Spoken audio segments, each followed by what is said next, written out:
ಜಾತಿ ಹೀನನ ಮನೆಯ ಜ್ಯೋತಿತಾಹೀನವೇ, ಜಾತಿ ವಿಜಾತಿಯನ್ನ ಬೇಡ ದೇವನೊಲಿದಾತನೇ ಜಾತ ಸರ್ವಜ್ಞ. ಭಾರತದ ಜಾತಿ ಪದ್ಧತಿಯ ಕುರಿತು, ಈ ಜಾತಿ ವ್ಯವಸ್ಥೆಯ ಕುರಿತು 16ನೇ ಶತಮಾನದಲ್ಲಿ ಸರ್ವಜ್ಞ ಕವಿ ಹೇಳಿದಂತ ಮಾತಿದು. ಆದರೆ ಇವತ್ತಿನ ಕಾಲದಲ್ಲಿ ಜಾತಿ ಎಷ್ಟು ಪ್ರಸ್ತುತವಾಗಿದೆ ಅನ್ನೋದನ್ನ ನಾವೆಲ್ಲ ದಿನನಿತ್ಯ ಸಮಾಜದಲ್ಲಿ ನೋಡ್ತಾ ಇದ್ದೀವಿ. ಕೆಲವು ಜನ ಕೇಳ್ತಾರೆ, ಜಾತ್ಯತೀತ ರಾಷ್ಟ್ರದಲ್ಲಿ ಜಾತಿ ಏಕೆ ಅಂತ ಕೇಳ್ತಾರೆ. ಆದರೆ ಜಾತಿ ಇವತ್ತು ರಾಜಕೀಯ, ಸಮಾಜ, ಶಿಕ್ಷಣ ಎಲ್ಲದರಲ್ಲಿಯೂ ಕೂಡ ವಾಸ್ತವವಾಗಿ ಉಳ್ಕೊಂಡಿದೆ. ಅದು ಹಾಗೆ ಮುಂದುವರೆದುಕೊಂಡು ಹೋಗ್ತಾ ಇದೆ.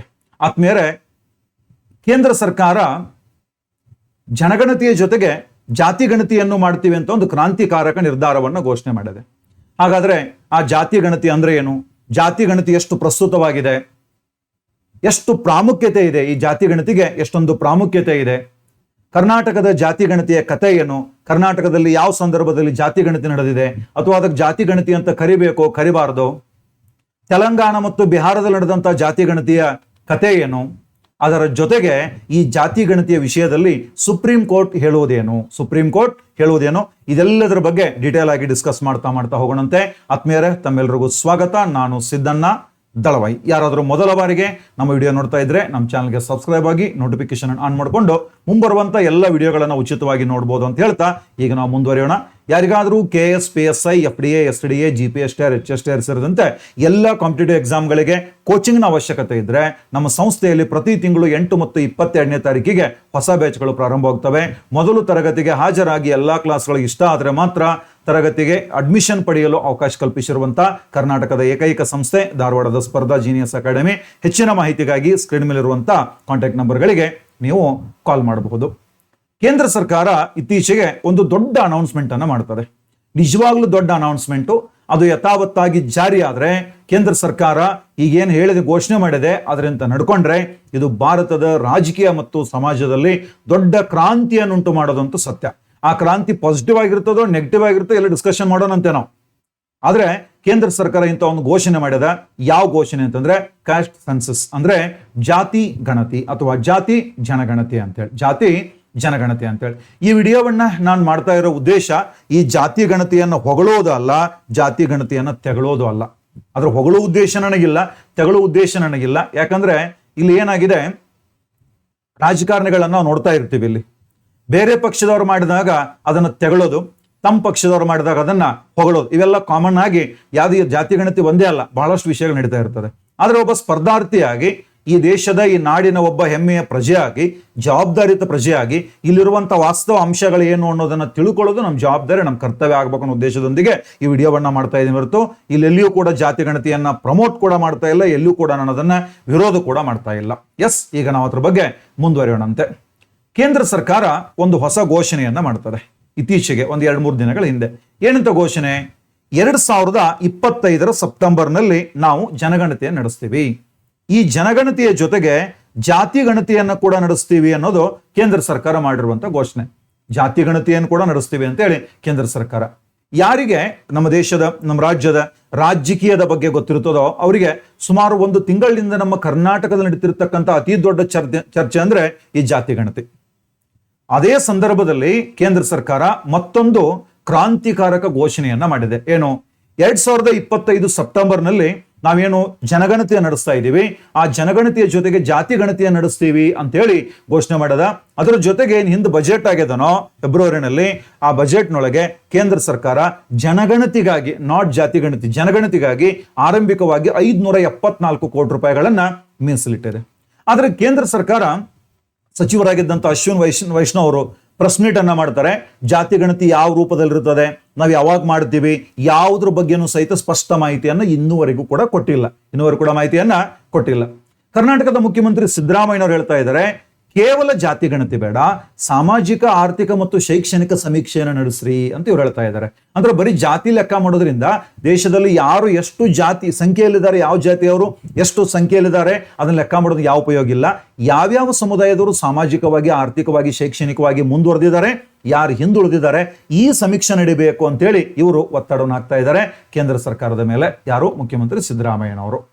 ಅದರ ಜೊತೆಗೆ ಈ ಜಯರಾಮ್ ರಮೇಶ್ ಅಂತ ಇವ್ರು ಹೇಳ್ತಾರೆ, ನರೇಂದ್ರ ಮೋದಿ ಅವರೇ ನೀವು ಘೋಷಣೆ ಮಾಡಿದಂಥ ಜಾತಿ ಗಣತಿ ಎಲ್ಲ ಪತ್ರಿಕೆಗಳಲ್ಲಿ ಎಲ್ಲ ನ್ಯೂಸ್ ಚಾನೆಲ್ಗಳಲ್ಲಿ ಹೆಡ್ಲೈನ್ ಆಯ್ತು. ಹಾಗಾದ್ರೆ ಇದು ಡೆಡ್ ಲೈನ್ ಆಗೋದು ಯಾವಾಗ, ಇದಕ್ಕೆ ಡೆಡ್ ಲೈನ್ ಯಾವುದು ಅಂತೇಳಿ ಅವ್ರು ಪ್ರಶ್ನೆ ಮಾಡ್ತಾ ಇದ್ದಾರೆ. ಅಂದ್ರೆ ಅರ್ಥ ಏನು, ಯಾವಾಗ ಆಗ್ತದೆ, ನೀವು ವರದಿಯನ್ನು ಯಾವಾಗ ಕೊಡ್ತೀರಿ ಅಂತೇಳಿ ಅವರನ್ನು ಪ್ರಶ್ನೆಯನ್ನ ಮಾಡ್ತಾ ಇದ್ದಾರೆ. ಯಾವ ಸ್ವರೂಪದಲ್ಲಿ ಇರ್ತದೆ ಅಂತ ಅವ್ರ ಪ್ರಶ್ನೆಯನ್ನ ಮಾಡ್ತಾ ಇದ್ದಾರೆ. ಯಾರು? ಜಯರಾಮ್ ರಮೇಶ್ ಅವರು ಪ್ರಶ್ನೆಯನ್ನ ಮಾಡ್ತಾ ಇದ್ದಾರೆ. ನಾವು ಈ ಜಾತಿ ಗಣತಿಗೆ ಹೋಗೋಕ್ಕಿಂತ ಮುಂಚೆ ಸ್ವಲ್ಪ ಜನಗಣತಿ ಇತಿಹಾಸವನ್ನ ನೋಡೋಣ. ಯಾವುದೋ ಒಂದು ದೇಶ ಅಭಿವೃದ್ಧಿ ಹೊಂದಬೇಕಾದ್ರೆ ಅಲ್ಲಿನ ಆ ದೇಶದ ಸರ್ಕಾರ ಕೆಲವೊಂದಿಷ್ಟು ಕಲ್ಯಾಣ ಕಾರ್ಯಕ್ರಮಗಳನ್ನ, ಅಭಿವೃದ್ಧಿ ಕಾರ್ಯಕ್ರಮಗಳನ್ನ ಕೈಗೊಳ್ಳಬೇಕು. ಕಲ್ಯಾಣ ಕಾರ್ಯಕ್ರಮಗಳನ್ನ ಜನ ಕಲ್ಯಾಣ ಆಗಬೇಕು. ಆ ಜನ ಕಲ್ಯಾಣ ಕಾರ್ಯಕ್ರಮಗಳನ್ನ ಮಾಡಬೇಕು ಅಂತಂದ್ರೆ ಜನರು ಯಾವುದರಲ್ಲಿ ಹಿಂದುಳಿದಿದ್ದಾರೆ, ಜನರ ಜೀವನ ಮಟ್ಟ ಏನಂತ ಗೊತ್ತಾಗ್ಬೇಕಲ್ಲ. ಆ ಕಾರಣಕ್ಕಾಗಿ ಈ ಜನಗಣತಿಯನ್ನ ಮಾಡ್ತಿರ್ತಾರೆ. ಇಡೀ ಜಗತ್ತಿನೊಳಗೆ ಜನಗಣತಿಯನ್ನ ಸಿಸ್ಟಮೆಟಿಕ್ ಆಗಿ ಮಾಡಿದಂತ ಮೊದಲ ದೇಶ ಯಾವುದು ಅಂತಂದ್ರೆ ಅದು ರೋಮ್ ದೇಶ, ಇಂದಿನ ಇಟಲಿ.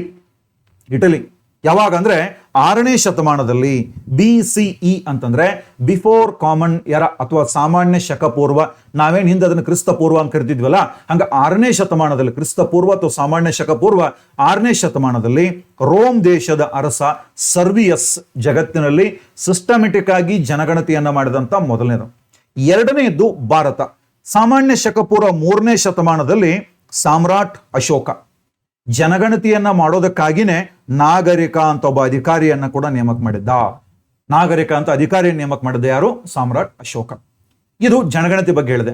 ಆದ್ರೆ ಇದಕ್ಕಿಂತ ಪೂರ್ವದಲ್ಲಿಯೂ ಕೂಡ ಭಾರತದಲ್ಲಿ ಜನಸಾಮಾನ್ಯರ ಜೀವನ ಮಟ್ಟವನ್ನ, ಜನಸಂಖ್ಯೆಯನ್ನು ಅಳೆತಕ್ಕಂತ ಒಂದು ಪದ್ಧತಿ ಇತ್ತು ಅನ್ನೋದು ಋಗ್ವೇದದಲ್ಲಿ ಉಲ್ಲೇಖ ಇದೆ. ಇದು ಗೊತ್ತಿರಬೇಕು. ಎರಡನೆಯದು ಕೌಟಿಲ್ಯನ ಅರ್ಥಶಾಸ್ತ್ರ. ಕೌಟಿಲ್ಯ ಅಥವಾ ವಿಷ್ಣುಗುಪ್ತ ಅಂತ ಏನ್ ಹೇಳ್ತೇವಲ್ಲ ನಾವು, ಆ ಕೌಟಿಲ್ಯ, ಚಾಣಕ್ಯ, ವಿಷ್ಣುಗುಪ್ತ, ಆ ವಿಷ್ಣುಗುಪ್ತನ ಅರ್ಥಶಾಸ್ತ್ರದಲ್ಲಿಯೂ ಕೂಡ ಇದು ಸಾಮಾನ್ಯ ಶಕ ಪೂರ್ವ 3ನೇ ಶತಮಾನದಲ್ಲಿ ರಚನೆ ಆದಂತ ಒಂದು ಕೃತಿ. ಇದರಲ್ಲಿ ಕೂಡ ಈ ಜನಗಣತಿಯ ಬಗ್ಗೆ ಉಲ್ಲೇಖ ಇದೆ. ಇದನ್ನು ಬಿಟ್ರೆ ಅಕ್ಬರನ ಮಂತ್ರಿಯಾಗಿದ್ದಂತ ಅಬುಲ್ ಫಜಲ್ ಬರೆದಿರುವಂತ ಒಂದು ಕೃತಿ, ಅದರ ಹೆಸರು ಐನ್ ಎ ಅಕ್ಬರಿ ಅನ್ನುವಂತ ಕೃತಿ. ಈ ಐನ್ ಎ ಅಕ್ಬರಿ ಅನ್ನುವಂತ ಕೃತಿಯಲ್ಲಿ ಕೂಡ ಜನಗಣತಿಯ ಬಗ್ಗೆ ಉಲ್ಲೇಖ ಇದೆ. ಒಂದು ಹೇಳಿದೆ ನಾನು ಋಗ್ವೇದ, ಎರಡನೇದು ಕೌಟಿಲ್ಯ ಅರ್ಥಶಾಸ್ತ್ರ, ಮೂರನೆಯದು 16ನೇ ಶತಮಾನದ ರಾಜನಾಗಿದ್ದಂತ ಅಕ್ಬರನ ಆಸ್ಥಾನದ ಕವಿ ಹಾಗೂ ಮಂತ್ರಿಯಾಗಿದ್ದಂತ ಅಬುಲ್ ಫಜಲ್ ರಚನೆ ಮಾಡಿರುವ ಐನ್ ಇ ಅಕ್ಬರಿ ಅನ್ನುವಂಥ ಗ್ರಂಥದಲ್ಲಿ ಕೂಡ ಈ ಜನಗಣತಿಯ ಉಲ್ಲೇಖ ಇರುವಂತದ್ದು. ಇನ್ನು ನಾವು ಆಧುನಿಕ ಕಾಲಕ್ಕೆ, ಪ್ರಾಚೀನ ಆಯಿತು, ಮಧ್ಯಕಾಲ ಆಯಿತು, ಆಧುನಿಕ ಕಾಲಕ್ಕೆ ಬಂದಾಗ 1790ರಲ್ಲಿ ಅಮೆರಿಕದಲ್ಲಿ ಜನಗಣತಿ ನಡೀತದೆ. ಅಲ್ಲಿ ಅಮೆರಿಕದಲ್ಲಿ ಜನಗಣತಿಯನ್ನು ನಡೆಸೋದಕ್ಕೆ ಯುನೈಟೆಡ್ ಸ್ಟೇಟ್ಸ್ ಸೆನ್ಸಸ್ ಬ್ಯೂರೋ ಅಂತ ಒಂದು ಸಂಸ್ಥೆ ಇದೆ. ಅಮೆರಿಕ 1790ರಲ್ಲಿ ಜನಗಣತಿ ನಡೆಸ್ತದೋ ಇದು ಆಧುನಿಕ ಜಗತ್ತಿನ ಮೊದಲ ಜನಗಣತಿ ಅಂತ ಹೇಳ್ಬೋದು ನಾವಿದನ್ನು. ಆಧುನಿಕ ಜಗತ್ತಿನ ಮೊದಲ ಜನಗಣತಿ ನಡೆದದ್ದೆಲ್ಲಿ ಅಂತಂದ್ರೆ ಅಮೆರಿಕ. ಇನ್ನು ನಾವು ಆಧುನಿಕ ಭಾರತಕ್ಕೆ ಬಂದಾಗ 1872ರ ಅವಧಿಯಲ್ಲಿ ಒಬ್ಬ ವೈಸ್ರಾಯ್, ನಮ್ಮಲ್ಲಿ ಲಾರ್ಡ್ ಮಿಯೋ 1872ರ ಅವಧಿಯಲ್ಲಿ ಬಂಗಾಳ ಪ್ರಾಂತ್ಯದಲ್ಲಿ ಮಾತ್ರ ಆತ ಜನಗಣತಿಯನ್ನು ನಡೆಸ್ತಾನೆ. ಕೇವಲ ಬಂಗಾಳ ಪ್ರಾಂತ್ಯದಲ್ಲಿ ಮಾತ್ರ ಜನಗಣತಿ ನಡೆಸಿದ. ಅವಾಗ ನಡೆದದ್ದು ಕೇವಲ ಬಂಗಾಳ ಪ್ರಾಂತ್ಯದಲ್ಲಿ. ಇದಾದ ಸುಮಾರು 9 ವರ್ಷಗಳ ನಂತರ 1881 ಅಂದಿನ ವೈಸ್ರಾಯ್ ಆಗಿದ್ದಂತ ಲಾರ್ಡ್ ರಿಪ್ಪನ್ ಮೊಟ್ಟ ಮೊದಲ ಬಾರಿಗೆ ಇಡೀ ದೇಶದಾದ್ಯಂತ ಜನಗಣತಿಯನ್ನು ನಡೆಸ್ತಾನೆ. ಇಡೀ ದೇಶದಾದ್ಯಂತ ಜನಗಣತಿ ನಡೆದದ್ದು ಯಾವಾಗ ಅಂದ್ರೆ 1881 ಲಾರ್ಡ್ ರಿಪ್ಪನ್. ಆ ಟೈಮ್ನೊಳಗೆ ಭಾರತದ ಜನಗಣತಿ ಆಯುಕ್ತ WC ಪ್ಲೋಡನ್ ಅಂತಿರ್ತಾನೆ. ಅವನ ನೇತೃತ್ವದಲ್ಲಿ 1881ರಲ್ಲಿ ಇಡೀ ದೇಶದಾದ್ಯಂತ ಪ್ರಥಮ ಜನಗಣತಿ ನಡೀತದೆ. ಅಂದಿನಿಂದ 2011ರವರೆಗೆ ಭಾರತದಲ್ಲಿ ಪ್ರತಿ 10 ವರ್ಷಗಳಿಗೊಮ್ಮೆ ಜನಗಣತಿಯನ್ನು ನಡೆಸಲಾಗಿದೆ. 2011ರವರೆಗೆ. 2021ರಲ್ಲಿ ನಡಿಬೇಕಾಗಿತ್ತು, ಆದರೆ COVID-19 ಸಾಂಕ್ರಾಮಿಕದ ಕಾರಣದಿಂದಾಗಿ 2021ರೊಳಗೆ ಆ ಜನಗಣತಿ ನಡೆದಿಲ್ಲ. ಇದನ್ನ ಹೇಳಿದ್ದು ಸ್ವತಂತ್ರ ಪೂರ್ವದಲ್ಲಿ. ಭಾರತ 1947ರಲ್ಲಿ ಬ್ರಿಟಿಷರ ದಾಸ್ಯದಿಂದ ಮುಕ್ತಿ ಹೊಂದದೆ. ಸ್ವತಂತ್ರ ಸಿಕ್ತು ಭಾರತಕ್ಕೆ. ಜವಾಹರ್ಲಾಲ್ ನೆಹರು ದೇಶದ ಮೊದಲ ಪ್ರಧಾನಿಯಾದರು.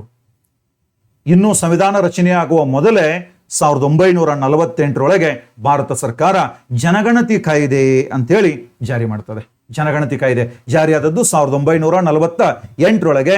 ಅವಾಗ ಸ್ವತಂತ್ರ ಸಿಕ್ಕ ಮರುವರ್ಷ ಜನಗಣತಿ ಕಾಯ್ದೆ ಅಂತ ರಚನೆ ಆಯಿತು. ಈ ಕಾಯ್ದೆ ಅನ್ವಯ 1948ರಲ್ಲಿ ಜಾರಿಯಾಗಿರುವಂತ ಜನಗಣತಿ ಕಾಯ್ದೆಯ ಅನ್ವಯ ಕೇಂದ್ರದ ಗೃಹ ಸಚಿವಾಲಯ ಕೇಂದ್ರ ಗೃಹ ಸಚಿವಾಲಯ ಇದೆ, ಅದರ ಅಧೀನದಲ್ಲಿ ಬರುವಂತ ಜನಗಣತಿ ಆಯುಕ್ತರು ಮತ್ತು ರಿಜಿಸ್ಟ್ರಾರ್ ಜನರಲ್ ಇವರು ಪ್ರತಿ 10 ವರ್ಷಗಳಿಗೊಮ್ಮೆ ಜನಗಣತಿಯನ್ನು ನಡೆಸ್ತಾರೆ. ಪ್ರತಿ 10 ವರ್ಷಗಳಿಗೊಮ್ಮೆ. ಜನಗಣತಿ ಅಂದ್ರೆ ಎಷ್ಟು ಜನ ಅದರಂತ ಲೆಕ್ಕ ಮಾಡೋದಲ್ಲ, ಸಾಕ್ಷರತಾ ಮಟ್ಟ ಏನು, ಲಿಂಗಾನುಪಾತ ಏನು, ಬಡತನದ ಮಟ್ಟ, ಇದೆಲ್ಲವನ್ನ ಅಳೆಯೋದು. ಮುಂದಿನ 10 ವರ್ಷಗಳ ಕಾಲ ಆ ಡೇಟಾವನ್ನು, ಆ ದತ್ತಾಂಶವನ್ನು ಇಟ್ಕೊಂಡು ಯೋಜನೆಗಳನ್ನು ರೂಪಿಸ. ಎಕ್ಸಾಂಪಲ್, 2011ರ ಜನಗಣತಿಯ ಪ್ರಕಾರ ಹರಿಯಾಣ ಅತಿ ಕಡಿಮೆ ಲಿಂಗಾನುಪಾತವನ್ನು ಹೊಂದಿದ್ದಂಥ ರಾಜ್ಯವಾಗಿತ್ತು. ಆ ಕಾರಣಕ್ಕಾಗಿ 2015ರಲ್ಲಿ ಕೇಂದ್ರ ಸರ್ಕಾರ ಬೇಟಿ ಬಚಾವ್ ಬೇಟಿ ಪಢಾವ್ ಅಂತ ಒಂದು ಯೋಜನೆಯನ್ನು ಸ್ಟಾರ್ಟ್ ಮಾಡ್ತದೆ. ಕೇಂದ್ರ ಸರ್ಕಾರ ಆ ಯೋಜನೆಗೆ ಚಾಲನೆಯನ್ನು ಕೊಟ್ಟಿದ್ದೇ ಹರಿಯಾಣದಲ್ಲಿ. ಇನ್ನ ಸಂವಿಧಾನ ರಚನೆ ಆಯ್ತಲ್ಲ, ನಮ್ಮ ಸಂವಿಧಾನದ 246ನೇ ವಿಧಿ ಅನ್ವಯ ಈ ಜನಗಣತಿ ಮಾಡೋದು, ಜನಗಣತಿ ಅನ್ನುವಂಥ ಒಂದು ಸಬ್ಜೆಕ್ಟ್, ಈ ವಿಷಯ ಕೇಂದ್ರ ಪಟ್ಟಿಯಲ್ಲಿದೆ. ಅಂದ್ರೆ ಜನಗಣತಿ ಮಾಡೋದು ಕೇಂದ್ರ ಸರ್ಕಾರದ ವ್ಯಾಪ್ತಿಯಲ್ಲಿ ಬರ್ತದೆ. ಜನಗಣತಿ ಮಾಡೋದು ಕೇಂದ್ರ ಸರ್ಕಾರ ವ್ಯಾಪ್ತಿಯಲ್ಲಿ ಬರ್ತದೆ. ಮುಂದಿನ ದಿನಗಳಲ್ಲಿ ಸ್ವಲ್ಪ ಬದಲಾವಣೆ ಆಗಿದೆ, ಅದೇನಂತ ನಾನು ನೆಕ್ಸ್ಟ್ ಹೇಳ್ತೇನೆ. ವಿಧಿ ನೆನ್ಪಿಟ್ಟುಕೊಡ್ರಿ, 246 ಅಡಿಯಲ್ಲಿ ಜನಗಣತಿ ವಿಷಯ ಕೇಂದ್ರ ಪಟ್ಟಿಯಲ್ಲಿ ಬರುವಂತದ್ದು. ನನ್ನೊಂದು ಕ್ವಶನ್ ಬರ್ತದೆ, ಕಾಮನ್ ನಿಮ್ಗೆ ಬರ್ತದ. ಹಾಗಾದ್ರೆ ಇದು ಕೇಂದ್ರ ಪಟ್ಟಿಯಲ್ಲಿ ಐತೆ ಅಂದ್ರೆ ರಾಜ್ಯ ಸರ್ಕಾರಗಳಿಗೆ ಜನಗಣತಿ ನಡೆಸುವ ಅಧಿಕಾರ ಇದೆಯೇ? ಅಂತ ಒಂದು ಪ್ರಶ್ನೆ ಬರ್ತದೆ. 2008ರಲ್ಲಿ ನಮ್ಮ ಸಂಸತ್ತು ಅಂಕಿ ಅಂಶಗಳ ಕಾಯ್ದೆ ಅಂತ ಒಂದು ಕಾಯ್ದೆಯನ್ನ ಜಾರಿ ಮಾಡ್ತಾರೆ. ನೋಡ್ರಿ, 246 ಆರ್ಟಿಕಲ್ ನ ಅಂಡರ್ ನಾವು ನೋಡಿದಾಗ ಜನಗಣತಿ ನಡೆಸೋದು ಕೇಂದ್ರ ಪಟ್ಟಿಯಲ್ಲಿ ಬರುತ್ತದೆ. ಆದ್ರೆ 2008ರ ಅಂಕಿ ಅಂಶಗಳ ಕಾಯ್ದೆಯನ್ನು ನಾವು ನೋಡಿದಾಗ ಈ ಕಾಯ್ದೆ ಅನ್ವಯ ರಾಜ್ಯ ಸರ್ಕಾರಗಳು ಮತ್ತು ಸ್ಥಳೀಯ ಸಂಸ್ಥೆಗಳು ಕೆಲವು ಅಂಕಿ ಅಂಶಗಳನ್ನು ಸಂಗ್ರಹಿಸುವ ಅಧಿಕಾರ ಇದೆ. ರಾಜ್ಯ ಸರ್ಕಾರಗಳಿಗೆ ಮತ್ತು ಸ್ಥಳೀಯ ಸಂಸ್ಥೆಗಳು ಬಂದಾಗ ಅವು ನಗರ ಸ್ಥಳೀಯ ಸಂಸ್ಥೆಗಳು, ಗ್ರಾಮೀಣ ಸ್ಥಳೀಯ ಸಂಸ್ಥೆಗಳು, ಅವರ ವ್ಯಾಪ್ತಿಯಲ್ಲಿ ಅಂಕಿ ಅಂಶಗಳನ್ನು ಸಂಗ್ರಹಿಸುವ ಅಧಿಕಾರವನ್ನ ರಾಜ್ಯಗಳಿಗೆ ಮತ್ತು ಸ್ಥಳೀಯ ಸಂಸ್ಥೆಗಳಿಗೆ ಈ 2008ರ ಕಾಯ್ದೆ ಕೊಡುತ್ತದೆ. 2008ರ ಕಾಯ್ದೆ ಅಧಿಕಾರವನ್ನ ಕೊಡುತ್ತದೆ. ಇನ್ನು 2011ರಲ್ಲಿ ನೋಡ್ರಿ, ನಮ್ಮಲ್ಲಿ ಜನಗಣತಿ ಪ್ರಾರಂಭವಾದದ್ದು 1872, ಆದ್ರೆ ಇಡೀ ದೇಶದಾದ್ಯಂತ ಪ್ರಾರಂಭವಾದದ್ದು 1881. ಓಕೆ, 2011ರಲ್ಲಿ ನಡೀತಾ ಇರೋದು ಇದು 15ನೇ ಜನಗಣತಿ. 2011ರಲ್ಲಿ ನಡೆದದ್ದು ಇದು 11ನೇ ಜನಗಣತಿ. ಸ್ವತಂತ್ರ ಭಾರತದಲ್ಲಿ ನಡೆದಂತ, ಭಾರತ ಸ್ವತಂತ್ರವಾದ ನಂತರ ನಡೆದಂತ 7ನೇ ಜನಗಣತಿ ಇದು ಆಗಿರುತ್ತದೆ. ಈ ಜನಗಣತಿ ಯಾಕೆ ಇದನ್ನ ಹೇಳ್ತಾ ಇದ್ದೀನಿ ಅಂದ್ರೆ, ಜಾತಿ ಗಣತಿ ಅರ್ಥ ಆಗ್ಬೇಕಂದ್ರೆ ಇದು ನಮ್ಗೆ ಗೊತ್ತಿರಬೇಕು. 2011ರ ಜನಗಣತಿ ಮಾಡ್ಬೇಕಾದ್ರೆ ಏನು ಗಣತಿದಾರರು ಮನೆಗೆ ಬರ್ತಿದ್ರೋ, ಆ ಮನೆಗೆ ಬಂದಾಗ ಅದರಲ್ಲಿ ಆ ಫಾರ್ಮ್ ನಲ್ಲಿ 29 ಕಾಲಂಗಳಿದ್ದು. ಅದ್ರಾಗ ಏನಿದ್ದು? ಹೆಸರು, ವಿಳಾಸ, ಉದ್ಯೋಗ, ಶಿಕ್ಷಣ, ಇದೆಲ್ಲದರ ಬಗ್ಗೆ ಇತ್ತು. ಆದ್ರೆ ಎಲ್ಲಿಯೂ ಕೂಡ ಜಾತಿ ಕಾಲಂ ಇರಲಿಲ್ಲ. ಜಾತಿ ಕಾಲಂ ಇತ್ತು ಇರ್ಲ ಅಂತಲ್ಲ, ಆದ್ರೆ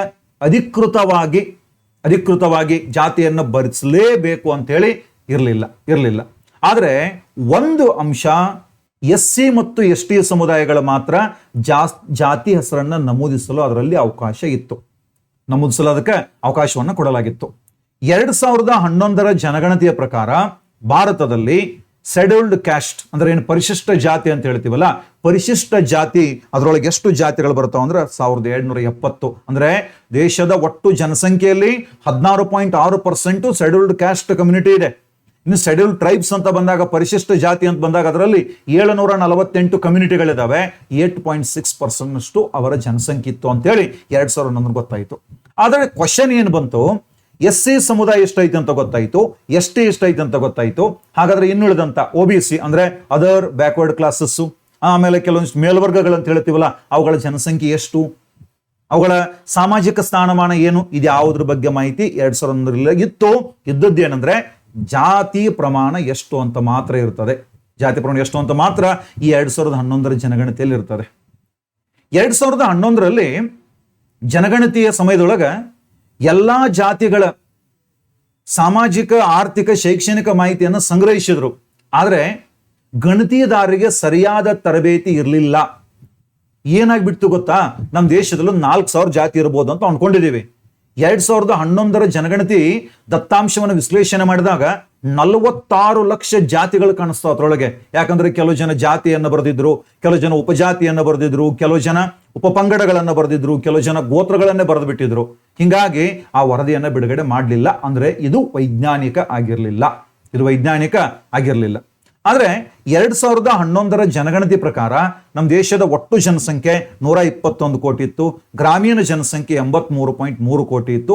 ನಗರ ಜನಸಂಖ್ಯೆ 37.7 ಕೋಟಿ. ಒಟ್ಟು 121, ಅದರಲ್ಲಿ ಗ್ರಾಮೀಣ ಮತ್ತು ನಗರ ಇಷ್ಟು ಜನಸಂಖ್ಯೆ ನಾವು ನೋಡಬಹುದಾಗಿದೆ. ನಾ ಇಲ್ಲಿವರೆಗೆ ಸಂಕ್ಷಿಪ್ತವಾಗಿ 2011 ಜನಗಣತಿ ಬಗ್ಗೆ ಇಲ್ಲಿ ಹೇಳಿದೆ.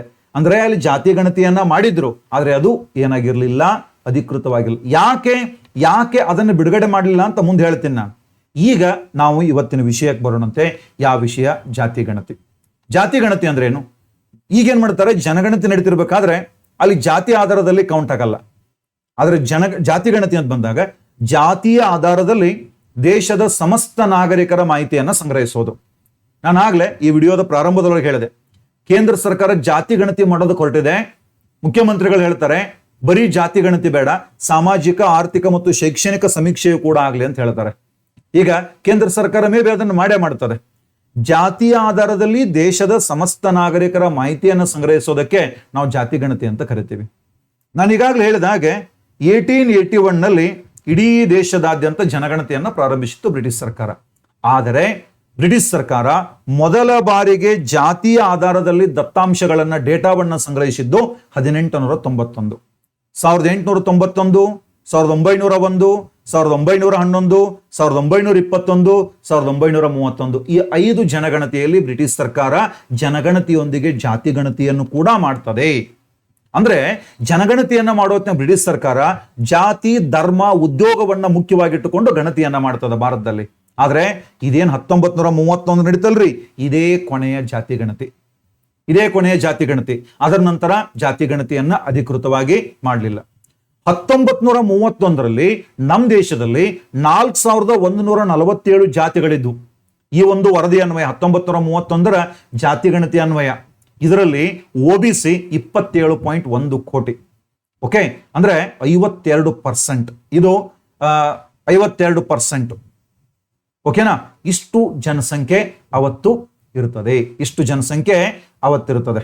27 ಕೋಟಿಯಲ್ಲಿ 52% OBC ಜನಸಂಖ್ಯೆ ಇರ್ತದೆ. ಡಾಟಾ ಮಿಸ್ಟೇಕ್ ಆಗ್ಯದ, ಅಷ್ಟು OBC ಜನಸಂಖ್ಯೆ ಇರ್ತದೆ. 1941ರಲ್ಲಿ ಕೂಡ ಜನಗಣತಿಯನ್ನ ಮಾಡಿತು ಬ್ರಿಟಿಷ್ ಸರ್ಕಾರ. ಆದ್ರೆ 2ನೇ ಮಹಾಯುದ್ಧ ನಡೆದಿತ್ತು ಅನ್ನೋ ಕಾರಣಕ್ಕಾಗಿ ಅಷ್ಟು ಅಚ್ಚುಕಟ್ಟಾಗಿ, ಅಷ್ಟು ವೈಜ್ಞಾನಿಕವಾಗಿ ಜನಗಣತಿಯನ್ನ ಮಾಡಲಿಲ್ಲ. ಅಂದ್ರೆ ಇವತ್ತೇನು ಕೇಂದ್ರ ಸರ್ಕಾರ ಕಡೆ, ರಾಜ್ಯ ಸರ್ಕಾರ ಕಡೆ ಜಾತಿಯ ಒಂದು ಡಾಟಾ ಇದೆನೋ ಅದು 1931 ವರದಿಯನ್ನ ಆಧರಿಸಿ, ಜನಗಣತಿಯ ವರದಿಯನ್ನ ಆಧರಿಸಿ ಇಟ್ಕೊಂಡಿರುವಂತ ಒಂದು ಡಾಟಾ. ಇವತ್ತು ಕರ್ನಾಟಕ ಆಗಿರ್ಬೋದು, ಬೇರೆ ರಾಜ್ಯಗಳಲ್ಲಿ ನಾವು ಬೇರೆ ಕಂಪ್ಯೂಟರ್ ಇಷ್ಟು ಜನ ಅಂತ ಹೇಳ್ತಾ ಇದಾರಲ್ಲ, ಇದು ಯಾವುದೂ ಕೂಡ ಅಧಿಕೃತ ಅಲ್ಲ. ಯಾಕಂದ್ರೆ ಇಲ್ಲಿ ಸರ್ಕಾರ ಬಳಿ ಇರೋದು 1931 ಡಾಟಾ. 1931 ಡಾಟಾ. ಓಕೆ, ನಾನು ಇಲ್ಲಿವರೆಗೆ ಹೇಳಿದ್ದು ಸ್ವತಂತ್ರ ಪೂರ್ವದಲ್ಲಿ ಅಂತ ಹೇಳಿದೆ. ಆದ್ರೆ ಸ್ವತಂತ್ರ ಸಿಕ್ತು, ಭಾರತ ಸ್ವತಂತ್ರವಾಯಿತು. ಜವಾಹರ್ಲಾಲ್ ನೆಹರು ಅವರು ದೇಶದ ಮೊದಲ ಪ್ರಧಾನಿ ಆಗ್ತಾರೆ. ಸ್ವತಂತ್ರ ಸಿಕ್ಕ ನಂತರ ಮೊದಲ ಜನಗಣತಿ ನಡೆದದ್ದು 1951ರಲ್ಲಿ. ಅವಾಗ ನೆಹರು ಅವರು ಹೇಳ್ತಾರಂತೆ, ನಾವು ಜಾತಿ ಗಣತಿಯನ್ನು ಮಾಡೋದು ಬೇಡ. ಜಾತಿ ಗಣತಿ ಮಾಡಿದ್ರೆ ಮೊದಲೇ ದೇಶ ಈಗ ಸ್ವತಂತ್ರ ಆಗ್ಯದ, ಇಲ್ಲಿ ಬಹಳಷ್ಟು ಸಮಾಜ ವಿಭಜನೆ ಆಗೋ ಸಾಧ್ಯತೆ ಇರುತ್ತದೆ. ಆ ಕಾರಣಕ್ಕಾಗಿ ಜಾತಿ ಗಣತಿ ಬೇಡ. ಆದ್ರೆ ಅತ್ಯಂತ ತುಳಿತಕ್ಕೊಳಗಾಗಿರುವ ಸಮುದಾಯಗಳಾಗಿರುವಂತ SC ಮತ್ತು ST ಸಮುದಾಯಗಳ ಮಾಹಿತಿಯನ್ನ ಮಾತ್ರ ಸಂಗ್ರಹಿಸಬೇಕು ಅಂತೇಳಿ 1951ರಲ್ಲಿ ಜವಾಹರ್ಲಾಲ್ ನೆಹರು ಅವರು ಹೇಳಿದ್ರು. ಅವ್ರು ಹೇಳಿದ ನಂತರ ಅದೇ ಸಂಪ್ರದಾಯ 2011ರವರೆಗೆ ನಡೆದುಕೊಂಡು ಬರ್ತದೆ. ಅಂದ್ರೆ ಜನಗಣತಿಯ ಸಂದರ್ಭದಲ್ಲಿ ಕೇವಲ SC ಮತ್ತು ST ಸಮುದಾಯದ ಮಾಹಿತಿಯನ್ನ ಮಾತ್ರ ಸಂಗ್ರಹಿಸಲಾಗ್ತಿತ್ತು. ಆದ್ರೆ ಉಳಿದದ್ದು ಅದು ಸಾಮಾನ್ಯವಾಗಿ ಜನಗಣತಿಯಲ್ಲಿ ಬರ್ತಿತ್ತು. ಆದ್ರೆ 1961 ಜನಗಣತಿ ಸಂದರ್ಭದೊಳಗೆ ನೆಹರು ಅವರು ಮನಸ್ಸು ಚೇಂಜ್ ಮಾಡಿದ್ರು. ಏನಾಗತ್ತೆ, ಇಲ್ಲಿ OBCಗಳ ರಾಜ್ಯವಾರು ಪಟ್ಟಿಯನ್ನು ಕೂಡ ತಯಾರು ಮಾಡಬಹುದು ಅಂತೇಳಿ ಒಂದು ಸಣ್ಣ ಬದಲಾವಣೆಯನ್ನ ಮಾಡಿದ್ರು. ಆದ್ರೆ ಅದು ಅಧಿಕೃತವಾಗಿ ಎಲ್ಲಾ ರಾಜ್ಯಗಳಲ್ಲಿ ಆಗ್ಲಿಲ್ಲ. OBC SC ST ಸಮುದಾಯ ಎಷ್ಟೈತೆ ಅಂತ ಗೊತ್ತಾಯ್ತು, ಆದ್ರೆ OBCಗಳ ರಾಜ್ಯವಾರು ಪಟ್ಟಿ ತಯಾರು ಮಾಡಲಿಲ್ಲ. ಅದು ಅಧಿಕೃತವಾಗಿ ಅದು ಆಗಲಿಲ್ಲ. ಇದು ಸ್ವತಂತ್ರದ ನಂತರ ಜಾತಿ ಗಣತಿಯ ಒಂದು ಪ್ರಸ್ತಾವ. 1980ರ ಅವಧಿಯೊಳಗೆ BP ಮಂಡಲ್ ಆಯೋಗ ಅಂತ ರಚನೆ ಆಗ್ತದೆ. BP ಮಂಡಲ್ ಆಯೋಗ ಇದು ಭಾರತದ 2ನೇ ಹಿಂದುಳಿದ ವರ್ಗಗಳ ಆಯೋಗ ಅಂತ ಹೇಳ್ಬೋದು. BP ಮಂಡಲ್ ಆಯೋಗ 1990ರೊಳಗೆ ಇದ್ರ ವರದಿ ಜಾರಿ ಆಗ್ತದೆ. ಇದೇನ್ ಹೇಳ್ತದೆ BP ಮಂಡಲ್ ಅಂದ್ರೆ, ವರದಿ ಏನ್ ಹೇಳ್ತದೆ ಅಂದ್ರೆ 1931ರ ಜಾತಿ ಗಣತಿಯನ್ನು ಆಧರಿಸಿ. ಯಾಕ ಅಂದಿಂದ ಯಾವುದೇ ಜಾತಿ ಗಣತಿ ನಡೆದೇ ಇಲ್ಲ. 31ರ ಜಾತಿ ಗಣತಿಯ ಆಧಾರದ ಮೇಲೆ OBC ಅಂದ್ರೆ ಅದರ್ ಬ್ಯಾಕ್ವರ್ಡ್ ಕ್ಲಾಸಸ್, ಇತರೆ ಹಿಂದುಳಿದ ವರ್ಗಗಳಿಗೆ. ಯಾಕಂದ್ರೆ SC ಮತ್ತು ST ಕಮ್ಯುನಿಟಿಗಳಿಗೆ ಶಿಕ್ಷಣದಲ್ಲಿ, ಉದ್ಯೋಗದಲ್ಲಿ, ರಾಜಕೀಯದಲ್ಲಿ ಕಮ್ಯುನಿಟಿಗೆ ಮೀಸಲಾತಿ ಇತ್ತು. ಆದರೆ ಬ್ಯಾಕ್ವರ್ಡ್ ಕ್ಲಾಸಸ್ ಕಮ್ಯುನಿಟಿಗಳಿಗೆ ಏನು OBC ಅಂತಿದ್ವಲ್ಲ, ಆ OBC ಕಮ್ಯುನಿಟಿಗಳಿಗೆ ಮೀಸಲಾತಿ ಇರಲಿಲ್ಲ. ಈ BP ಮಂಡಲ್ ಆಯೋಗ ಹೇಳ್ತದೆ, ಮಂಡಲ್ ಕಮಿಷನ್ ಹೇಳ್ತದೆ, ಕೇಂದ್ರ ಸರ್ಕಾರದ ಉದ್ಯೋಗದಲ್ಲಿ ಹಿಂದುಳಿದ ವರ್ಗಗಳಿಗೆ 27% ಮೀಸಲಾತಿಯನ್ನು ಕೊಡ್ರಿ ಅಂತ ಹೇಳಿತು. ಇಲ್ಲೊಂದು ಕ್ವಶನ್ ಬರ್ತದೆ, ಸುಪ್ರೀಂ ಕೋರ್ಟ್ನಲ್ಲಿ ಕೆಲವು ಜನ ಕ್ವಶನ್ ಮಾಡ್ತಾರೆ, ಈ 27% ನೀವೇನು ಮೀಸಲಾತಿ ಕೊಡ್ರಿ ಅಂತ ಹೇಳ್ತಾ ಇದ್ದೀರಿ, ಅವು ಹಿಂದುಳಿದ ವರ್ಗಗಳೇ ಅಂತ ಹೇಳೋದಕ್ಕೆ, ಆ ಸಮುದಾಯಗಳು ಹಿಂದುಳಿದಾವ ಅಂತ ಹೇಳೋದಕ್ಕೆ ನಿಮ್ ಕಡೆ ಯಾವ ಆಧಾರ ಇದೆ, ನಿಮ್ ಕಡೆ ಯಾವ ದತ್ತಾಂಶ ಇದೆ, ಯಾವ ದತ್ತಾಂಶದ ಆಧಾರದ ಮೇಲೆ ನೀವು ಈ ವರದಿಯನ್ನ ಮಾಡಿದಿರಿ ಅಂತ ಒಂದು ಪ್ರಶ್ನೆ ಬರ್ತದೆ ಸುಪ್ರೀಂ ಕೋರ್ಟ್ನಲ್ಲಿ. ಅದು ಸರಿಯಾದ ಪ್ರಶ್ನೆಯೇ ಕೂಡ ಹೌದು.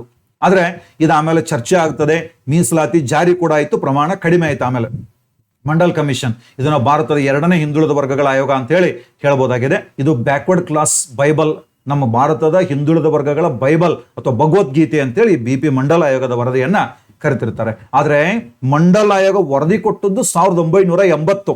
ಇದಕ್ಕೆ ಆಧಾರ ಯಾವುದು ಅಂದ್ರೆ 1931 ವರದಿ ಜಾತಿ ಗಣತಿಯ ಆಧಾರ. ಅಂದ್ರೆ 50 ವರ್ಷ ಹಳೆಯ ಡಾಟಾ ಇಟ್ಕೊಂಡು ಇವರು ವರದಿಯನ್ನ ಕೊಟ್ಟರು. ಈ ಮೀಸಲಾತಿ ಹೆಚ್ಚು ಮಾಡಿದ್ದನ್ನ ಸುಪ್ರೀಂ ಕೋರ್ಟ್ನಲ್ಲಿ ಕ್ವಶನ್ ಮಾಡ್ತಾರೆ. ಅದು ನಾನು ಹೇಳ್ತೀನಿ ನಿಮ್ಗೆ. ಇನ್ನ 2011 ಜನಗಣತಿ ಜೊತೆಗೆ ಜಾತಿ ವಿವರವನ್ನು ಸಂಗ್ರಹ ಮಾಡಿದ್ರು. ಗ್ರಾಮೀಣ ಪ್ರದೇಶದಲ್ಲಿ ಗ್ರಾಮೀಣಾಭಿವೃದ್ಧಿ ಸಚಿವಾಲಯದ ವತಿಯಿಂದ, ನಗರ ಪ್ರದೇಶದಲ್ಲಿ ವಸತಿ ಮತ್ತು ಬಡತನ ನಿರ್ಮೂಲನೆ ಸಚಿವಾಲಯದ ವತಿಯಿಂದ ಇಲ್ಲಿ ಏನ್ ಮಾಡ್ತಾರೆ, ಜಾತಿ ವಿವರವನ್ನು ಸಂಗ್ರಹ ಮಾಡ್ತಾರೆ. ಜಾತಿ ವಿವರ ಸಂಗ್ರಹ ಮಾಡಿದ್ರು. ಈ ವಿವರ ಸಂಗ್ರಹ ಮಾಡಿದಾಗ ಜಾತಿಗಳ ಸಂಖ್ಯೆ 46 ಲಕ್ಷ ಆಯ್ತು. ನಾನು ಈಗಾಗಲೇ ಹೇಳಿದೆ, ಅದನ್ನು ಇರೋ ಒಂದು 4,000 ಚಿಲ್ಲರೆ ಇರ್ಬೋದು ಅನ್ಕೊಳ್ತೀನಿ ನಾನು. ಆದ್ರೆ 46 ಲಕ್ಷ ಜಾತಿ ಇದ್ರಲ್ಲಿ ಬಂದ್ಬಿಡ್ತು. ಯಾಕೆ ಹೇಳಿದೆ ನಾನು, ಕೆಲವು ಜನ ಜಾತಿಯನ್ನು ಬರೆಸಿದ್ರು, ಉಪಜಾತಿ, ಉಪಪಂಗಡ, ಗೋತ್ರ ಎಲ್ಲ ಬರೆಸಿಬಿಟ್ರು. ಜಾತಿಗಳ ಸಂಖ್ಯೆ 44 ಲಕ್ಷ ಆಯ್ತು. ಒಂದ್ ವೇಳೆ ಅದು ಬಿಡುಗಡೆ ಆದ್ರೆ ಪಕ್ಕ ವಿವಾದ ಆಗ್ತದೆ ಗೊತ್ತಾಗಿ ಕೇಂದ್ರ ಸರ್ಕಾರ ಈ ವರದಿಯನ್ನ ಬಿಡುಗಡೆ ಮಾಡಲಿಲ್ಲ. ಕಾರಣ ಇದರಲ್ಲಿದ್ದಂಥ ಲೋಪದೋಷಗಳು. ಇನ್ನು ಹಾಗಾದ್ರೆ ಈ ಜಾತಿ ಗಣತಿ ಮಾಡೋದ್ರಿಂದ ಉಪಯೋಗ ಏನು? ಈಗ ಕೆಲವು ಜನರಿಗೆ ಇದು ಕೆಲವು ಜನ ವಿರೋಧ ಮಾಡ್ತಾರೆ, ಕೆಲವು ಜನ ಅದನ್ನ ಒಪ್ಕೊಳ್ತಾರೆ. ಇನ್ನು ಕೆಲವು ಜನ ತಾವು ಬೆಂಬಲಿಸುವ ಪಕ್ಷ ಮಾಡಿದ್ರೆ ಅದನ್ನ ಸಪೋರ್ಟ್ ಮಾಡ್ತಾರೆ, ತಾವು ಯಾವ ಪಕ್ಷ ಇರುತ್ತೆ ಅದರ ವಿರೋಧ ಪಕ್ಷ ಮಾಡಿದ್ರೆ ಅದನ್ನು ವಿರೋಧಿಸ್ತಾರೆ. ಓಕೆ, ಇದೊಂಥರ ಆಷಾಢಭೂತಿತನ. ಇದು ಯಾವುದಕ್ಕೂ 2 ನಾಲಿಗೆಯವರು ಅಂತ ಹೇಳ್ತಾರಲ್ಲ ಆ ರೀತಿಯಾಗಿ. ಆದ್ರೆ ನಾವು ಅದನ್ನೆಲ್ಲವನ್ನ ಬಿಟ್ಟು ಇದರಿಂದ ಉಪಯೋಗ ಐತಾ ಅಥವಾ ಏನಂತ ನಾವು ನೋಡಿದಾಗ ಕೆಲವು ಜನರಿಗೆ ಕ್ವಶನ್ ಬರ್ತದೆ, ಜಾತ್ಯತೀತ ರಾಷ್ಟ್ರದಲ್ಲಿ ಜಾತಿ ಗಣತಿ ಯಾಕೆ ಅಂತೇಳಿ. ಫಸ್ಟ್ಗೆ ನಾನು ಹೇಳಿದೆ, ಜಾತಿಗೊಂದು ಸ್ಮಶಾನ ಇದೆ, ಜಾತಿಗೊಂದು ಸ್ಕೂಲ್ ಇದೆ, ಕಾಲೇಜ್ ಇದೆ, ಆಸ್ಪತ್ರೆಗಳಾಗ್ತಾ ಇದ್ದಾವೆ, ಸಂಘಟನೆಗಳಿದಾವೆ. ಜಾತ್ಯತೀತ ಪದದ ಅರ್ಥ ನಮ್ಮಲ್ಲಿ ಜಾತಿಗಳಿಲ್ಲ ಅಂತಲ್ಲ, ಇದು ಧರ್ಮ ನಿರಪೇಕ್ಷ.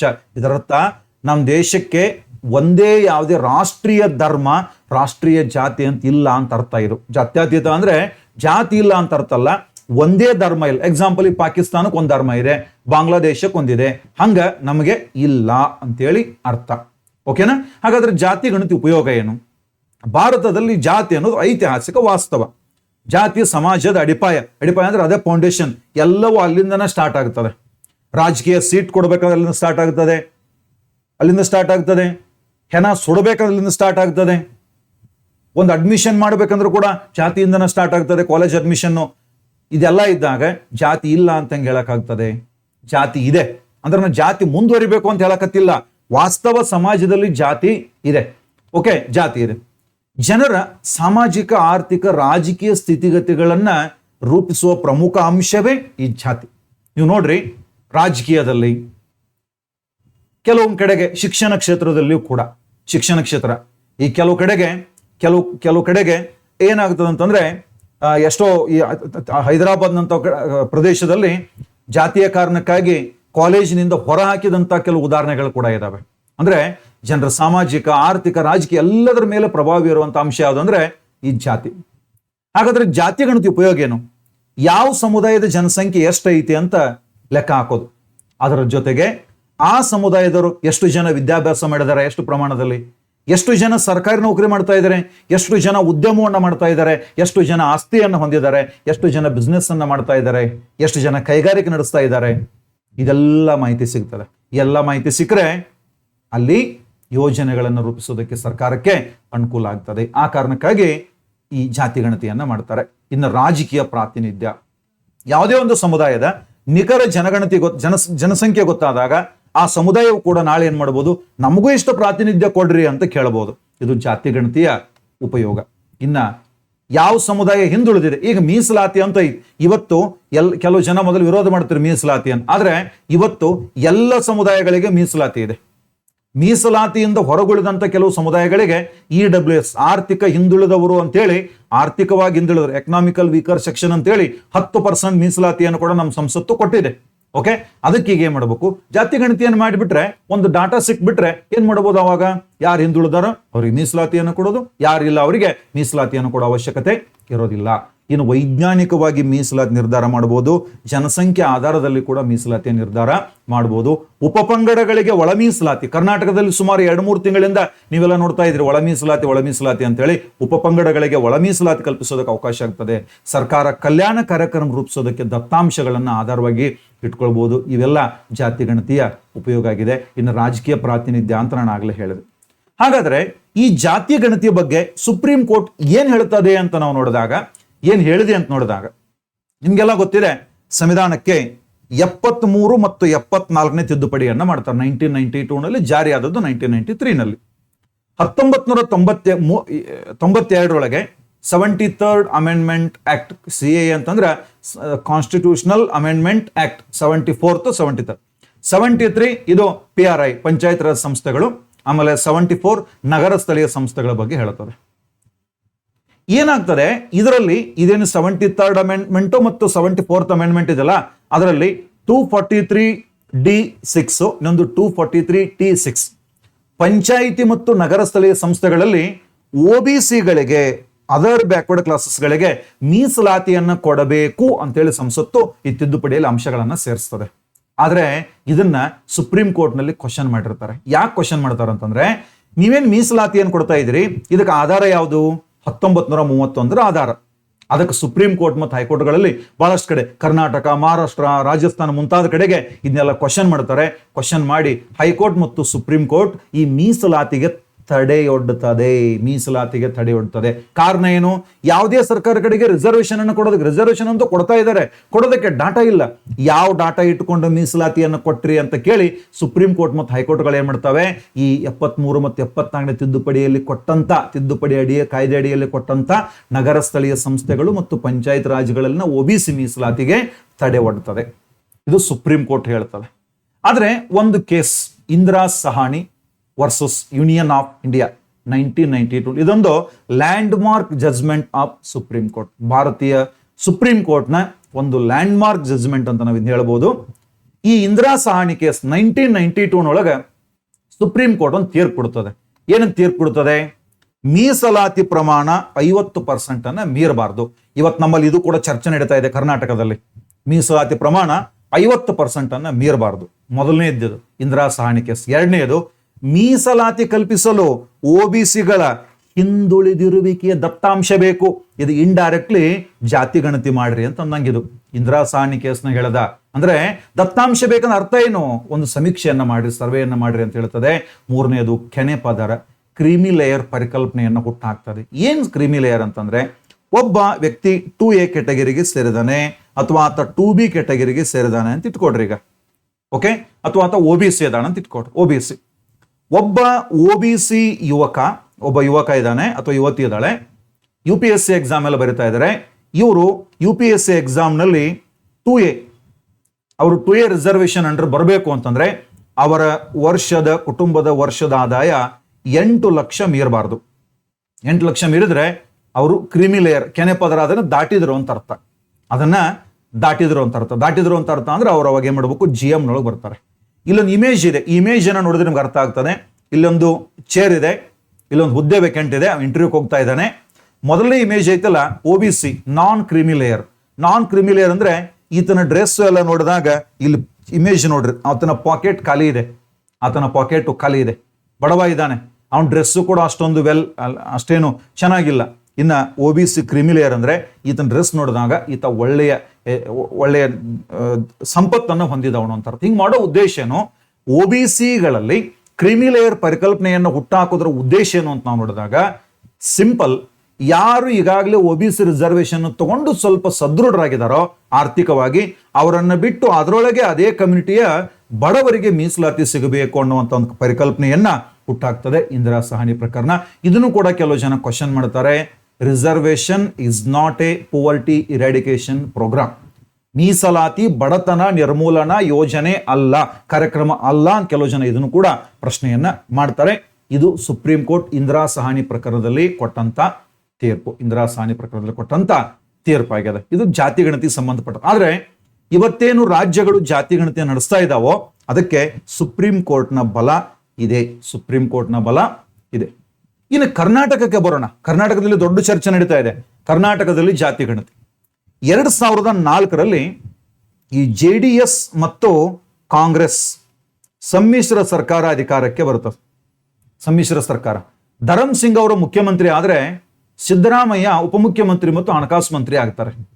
ಆ ಟೈಮ್ನಲ್ಲಿ ಕೇಂದ್ರದಲ್ಲಿ ಮನಮೋಹನ್ ಸಿಂಗ್ ಅವರು ಪ್ರಧಾನಿ ಆಗ್ತಾರೆ 2004ರಲ್ಲಿ. ಮನಮೋಹನ್ ಸಿಂಗ್ ಅವರು ಪ್ರಧಾನಿ ಆದಾಗ ಇಲ್ಲಿನ ಹಣಕಾಸು ಮಂತ್ರಿ ಆಗಿದ್ದಂಥ ಸಿದ್ದರಾಮಯ್ಯನವರು ಮನಮೋಹನ್ ಸಿಂಗ್ ಅವರಿಗೆ ಒಂದು ಮನವಿಯನ್ನ ಮಾಡ್ತಾರೆ. ನಮ್ಮ ರಾಜ್ಯದೊಳಗೆ ನಾವು ಸಾಮಾಜಿಕ ಶೈಕ್ಷಣಿಕ ಮತ್ತು ಆರ್ಥಿಕ ಸಮೀಕ್ಷೆಯನ್ನ ಮಾಡ್ತೀವಿ, ಇದಕ್ಕೆ ನೀವು ಅನುದಾನ ಕೊಡಬೇಕು ಅಂತಂದಾಗ ಮನಮೋಹನ್ ಸಿಂಗ್ ಅವರು ಅದಕ್ಕೆ ಒಪ್ಕೊಳ್ತಾರೆ. ಕರ್ನಾಟಕದಲ್ಲಿ ಕೂಡ ಬಜೆಟ್ ನಲ್ಲಿ ಸ್ವಲ್ಪ ಅಮೌಂಟ್ ಅನ್ನ ಅದಕ್ಕೆ ಮೀಸಲಿಡ್ತಾರೆ 2004-5 ಅವಧಿಯಲ್ಲಿ. ಆದ್ರೆ 2006ರೊಳಗೆ ಆ ಗವರ್ಮೆಂಟ್ ಬಿದ್ದು ಹೋಗ್ತದೆ. ಸಿದ್ದರಾಮಯ್ಯನವರನ್ನ JDS ಪಕ್ಷದಿಂದ ಉಚ್ಚಾಟನೆ ಮಾಡ್ತಾರೆ. ಸರ್ಕಾರ ಬೀಳುತ್ತದೆ. ಅವಾಗ ಹೊಸ ಸರ್ಕಾರ ಬರುತ್ತದೆ. ಕುಮಾರಸ್ವಾಮಿ ಅವರು ಮುಖ್ಯಮಂತ್ರಿ ಆಗ್ತಾರೆ. ಯಡಿಯೂರಪ್ಪನವರು ಉಪಮುಖ್ಯಮಂತ್ರಿ ಮತ್ತು ಹಣಕಾಸು ಮಂತ್ರಿ ಆಗ್ತಾರೆ 2006-7 ಅವಧಿಯಲ್ಲಿ. ಮತ್ತೆ ಕರ್ನಾಟಕದಲ್ಲಿ ಸಾಮಾಜಿಕ ಶೈಕ್ಷಣಿಕ ಮತ್ತು ಆರ್ಥಿಕ ಸಮೀಕ್ಷೆ ಅಥವಾ ಜಾತಿ ಗಣತಿ ನಡೆಯಲಿಲ್ಲ. ಅದು ಹಾಗೆ ನೆನೆಗುದಿಗೆ ಬೀಳುತ್ತದೆ, ಹಾಗೆ ಪೆಂಡಿಂಗ್ ಬೀಳುತ್ತದೆ. ಸಿದ್ದರಾಮಯ್ಯ 2013ರಲ್ಲಿ ಮತ್ತೆ ಕರ್ನಾಟಕದಲ್ಲಿ ಮುಖ್ಯಮಂತ್ರಿ ಆದರು. ಮೊದಲ ಬಾರಿಗೆ ಮುಖ್ಯಮಂತ್ರಿ ಆದರು. ಅಷ್ಟೊತ್ತಿಗೆ 2 ಬಾರಿ ಉಪಮುಖ್ಯಮಂತ್ರಿ ಮತ್ತು ಹಣಕಾಸು ಮಂತ್ರಿ ಆಗಿದ್ರು. 2013-18 ಅವಧಿಯಲ್ಲಿ ಸಿದ್ದರಾಮಯ್ಯ ಕರ್ನಾಟಕದ ಮುಖ್ಯಮಂತ್ರಿ ಆಗಿದ್ದಂಥ ಟೈಮ್ನೊಳಗೆ ಏನು ಶಾಶ್ವತ ಹಿಂದುಳಿದ ವರ್ಗಗಳ ಆಯೋಗ ಇತ್ತೋ ಅದರ ಅಧ್ಯಕ್ಷರಾಗಿ ಕಾಂತರಾಜು ಅವರನ್ನು ನೇಮಕ ಮಾಡ್ತಾರೆ. ಇವರು ಸುಪ್ರೀಂ ಕೋರ್ಟ್ನ ನಿವೃತ್ತ ನ್ಯಾಯಮೂರ್ತಿಗಳು. ಕಾಂತರಾಜು ನೇತೃತ್ವದ ಆಯೋಗಕ್ಕೆ ಜವಾಬ್ದಾರಿಯನ್ನು ವಹಿಸಿದ್ರು. ಸಾಮಾಜಿಕ ಶೈಕ್ಷಣಿಕ ಮತ್ತು ಆರ್ಥಿಕ ಸಮೀಕ್ಷೆ ನಡೆಸಬೇಕಂತೇಳಿ ಬಜೆಟ್ನಲ್ಲಿ 165 ಕೋಟಿ ರೂಪಾಯಿ ಅನುದಾನವನ್ನು ಕೂಡ ಕೊಡ್ತಾರೆ. 54 ಕ್ವಶನ್ ಇದ್ದು. 2011ರ ಜನಗಣತಿಯನ್ನ ಮಾಡ್ತಿರ್ಬೇಕಾದ್ರೆ 21 ಮಾನದಂಡಗಳಿದ್ದು, 29 ಕಾಲಂಗಳಿದ್ದು. ಇಲ್ಲಿ 54 ಮಾನದಂಡಗಳನ್ನ ಇಟ್ಕೊಂಡು ಒಂದು ಸಮೀಕ್ಷೆ ನಡೀತದೆ. ಸಮೀಕ್ಷೆ ನಡೆದು ಸುಮಾರು 95% ಜನ ಈ ಸಮೀಕ್ಷೆಯಲ್ಲಿ ಭಾಗವಹಿಸಿದ್ದಾರೆ. ಅಂದ್ರೆ ಅಷ್ಟು ಜನರ ಮಾಹಿತಿಯನ್ನು ಸಂಗ್ರಹಿಸಿದಿವೆ ಅಂತೇಳಿ ಸರ್ಕಾರ ಈಗಾಗಲೇ ಘೋಷಣೆಯನ್ನ ಮಾಡಿದೆ. ಕೆಲವು ಜನ ಇದನ್ನು ಇದು ವೈಜ್ಞಾನಿಕ ಅಲ್ಲ, ಈ ಅವೈಜ್ಞಾನಿಕ ಅಂತ ಕೂಡ ಹೇಳ್ತಾ ಇದ್ದಾರೆ. ಅದರ ಅವೈಜ್ಞಾನಿಕ ಅಂತ ಹೇಳೋರು ವೈಜ್ಞಾನಿಕ ಅಂದ್ರೆ ಏನಂತ ಹೇಳ್ತಾ ಇಲ್ಲ. ಇನ್ನು ಇದು ವರದಿ ವೈಜ್ಞಾನಿಕ ಐತಿ ಅಂತ ಹೇಳೋರು ಇದು ಹೆಂಗ ವೈಜ್ಞಾನಿಕ ಅಂತಾನು ಕೂಡ ಹೇಳ್ತಾ ಇಲ್ಲ. ಇದು ಜನಸಾಮಾನ್ಯರಲ್ಲಿ ಗೊಂದಲ ಇದೆ. 2014ರಲ್ಲಿ ಇದು ಘೋಷಣೆಯಾಗಿ 2015ರಲ್ಲಿ ಮೇನಲ್ಲಿ ಪ್ರಾರಂಭವಾಗಿ 3-4 ತಿಂಗಳ ಕಾಲ ಕರ್ನಾಟಕವೇ ಮೊಟ್ಟ ಮೊದಲ ಬಾರಿಗೆ, ಇಡೀ ದೇಶದಲ್ಲಿ ಮೊಟ್ಟ ಮೊದಲ ಬಾರಿಗೆ ಕರ್ನಾಟಕ ರಾಜ್ಯವೇ ಈ ಜನಗಣತಿಯನ್ನು ನಡೆಸ್ತದೆ. ಜಾತಿ ಗಣತಿ ನಡೆಸ್ತದೆ 2015ರಲ್ಲಿ. ಹಾಗಾದ್ರೆ ಕರ್ನಾಟಕದಲ್ಲಿ ನಡೆದಿರೋದು ಜಾತಿ ಗಣತಿ ಅಂತ ಪ್ರಶ್ನೆ ಬಂದಾಗ ಸರ್ಕಾರ ಹೇಳ್ತಾ ಇದೆ, ಮುಖ್ಯಮಂತ್ರಿಗಳು ಹೇಳ್ತಾ ಇದ್ದಾರೆ, ಇದು ಜಾತಿ ಗಣತಿ ಅಲ್ಲ, ಇದು ಎಲ್ಲಾ ಜಾತಿಗಳ ಸಾಮಾಜಿಕ ಶೈಕ್ಷಣಿಕ ಮತ್ತು ಆರ್ಥಿಕ ಸಮೀಕ್ಷೆ ಅಂತ ಹೇಳ್ತಾ ಇದ್ದಾರೆ. ಇದಕ್ಕೆ ಸುಪ್ರೀಂ ಕೋರ್ಟ್ನ ಬಲ ಇದೆ ಅಂತಂದಾಗ ಹೌದು, ಇದಕ್ಕೆ ಸುಪ್ರೀಂ ಕೋರ್ಟ್ನ ಬಲ ಇದೆ. ಸುಪ್ರೀಂ ಕೋರ್ಟ್ ಹೇಳಿದ, ನೀವು ಮೀಸಲಾತಿಯನ್ನು ಕೊಡಬೇಕಂದ್ರೆ ದತ್ತಾಂಶಗಳನ್ನು ಕೊಡ್ರಿ ಅಂತ ಕೇಳದ, ಅದಕ್ಕಾಗಿ ನಾವು ಇದನ್ನು ಸಮೀಕ್ಷೆಯನ್ನ ಮಾಡಿದೀವಿ ಅಂತ ಹೇಳಿ ಹೇಳಿದ. 2015ರಾಗ ಅದಾಯ್ತು. ವರದಿ ರೆಡಿ ಆಗೋಷ್ಟೊತ್ತಿಗೆ ಅದು ದತ್ತಾಂಶ ವಿಶ್ಲೇಷಣೆ, ಡಾಟಾ ಅನಲೈಸಿಸ್ ಮಾಡ್ಬೇಕಲ್ಲ, ಡಾಟಾ ಅನಲೈಸ್ ಮಾಡಿ ಆ ವರದಿ ರೆಡಿ ಆಗೋಷ್ಟೊತ್ತಿಗೆ 2018-19 ಬಂದ್ಬಿಡ್ತು.